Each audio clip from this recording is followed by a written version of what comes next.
திக்கு திசை தெரியாத காட்டில் நான் தட்டு தடுமாறி நடந்தேன். சட்டென்று என் கையை பற்றி நான் உண்டு மகள் என்று சொன்னாளே சக்தி. திசை மாறி வழி மாறி தடுமாறினேன்.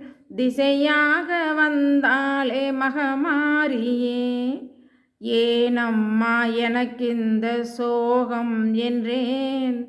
வாழ்க என்று என்னை வாழ்த்தி சென்றாள்.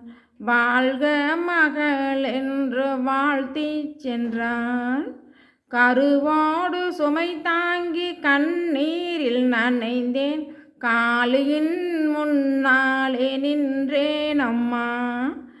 ஏனம்மா எனக்கிந்த பாரம் என்றேன். சுமை தாங்கியே கவலை தீர்ப்பேன் என்றாள்.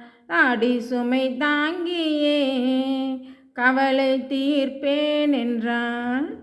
வலியோடு நான் பட்ட துன்பங்கள் எல்லாம் திசையாவும் காப்பவள் நீ அறிந்தாயோ அம்மா. நான் படும் துன்பத்தை நீ கண்டதும் மனக்குறையை தீர்க்க வந்தாள் மாரியம்மா. பச்சிலையால் பாடமிட்டு பாவம் போக்கினாள். வேப்பிலையால் பாடம் போட்டு வினையை நீக்கினாள்.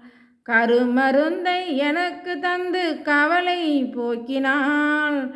கருமருந்தை எனக்கு தந்து கவலை போக்கினாள். அருள் பாதம் பணிந்தவர்க்கு அம்மை ஆகினாள். மாரி அம்மை ஆகினாள்.